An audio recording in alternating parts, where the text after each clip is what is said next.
Hello! ഞാനിന്ന് എല്ലാവരോടും ഒരു ഹനുമാൻ സ്വാമിയുടെ കഥ പറയാൻ വേണ്ടിയിട്ടാണ് വന്നേക്കുന്നത്.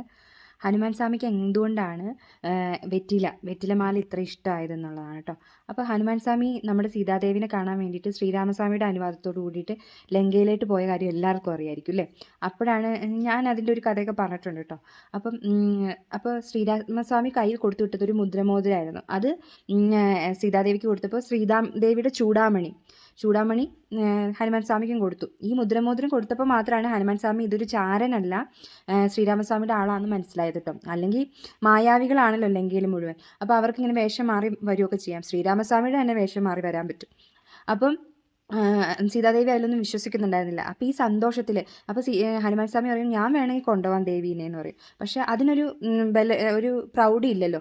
യുദ്ധം ജയിച്ച് സീതാദേവിനെ കൊണ്ടുപോകുന്നേക്കാളും പ്രൗഢി കുറവാണല്ലോ. അതുകൊണ്ടാണ് അന്ന് ഹനുമാൻ സ്വാമിക്ക് കൊണ്ടുവരാൻ പറ്റാത്തത്. അല്ലെങ്കിൽ ഹനുമാൻ സ്വാമിക്ക് സുഖമായിട്ട് സീതാദേവിനെ എടുത്തുകൊണ്ട് പോകാൻ പറ്റുന്നതേ ഉണ്ടായിരുന്നുള്ളൂ.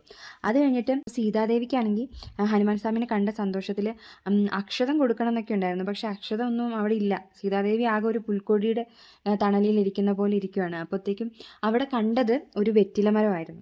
അപ്പോൾ ആ വെറ്റില മരത്തിൻ്റെ വെറ്റില ഇങ്ങനെ കിളുന്ത് വെറ്റിലകൾ, തളിർ വെറ്റിലകൾ നുള്ളിയെടുത്തിട്ട് സീതാദേവി ഒരു മാല കോർക്കും. 108 എണ്ണമുള്ളൊരു മാല കോർക്കും. എന്നിട്ട് നമ്മുടെ ഹനുമാൻ സ്വാമിനെ അണിയിക്കുകയാണ്.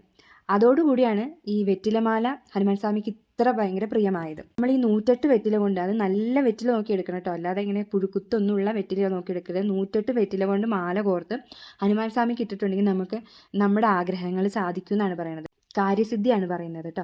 അതുമാത്രമല്ല, ഭയങ്കര സന്തോഷം വരും. സീതാദേവിനെ ഓർക്കുമ്പോൾ ഭയങ്കര സന്തോഷം വരും. അപ്പോൾ നമ്മൾ എന്ത് ചോദിച്ചാലും തരുമെന്നാണ് പറയുന്നത്. അപ്പോൾ കാര്യസിദ്ധിയൊക്കെ ആവശ്യമുള്ളവർക്ക് ഇങ്ങനെ ഹനുമാൻ സ്വാമിയുടെ അമ്പലത്തിൽ പോവുക, വെറ്റിലമാല കൊടുക്കുക. നമുക്കിടാൻ പറ്റില്ല, തിരുമേനിമാരായിരിക്കും ഇടുന്നത്. എന്നിട്ട് നമ്മൾ വെറ്റിലമാല സമർപ്പിക്കുമ്പോൾ തന്നെ പ്രാർത്ഥിക്കുക. നമ്മുടെ കാര്യം എന്താണെന്ന് വെച്ചാൽ പ്രാർത്ഥിക്കുക. ഒരു 100%-ൽ 99%-ഉം സാധിച്ചു കിട്ടും.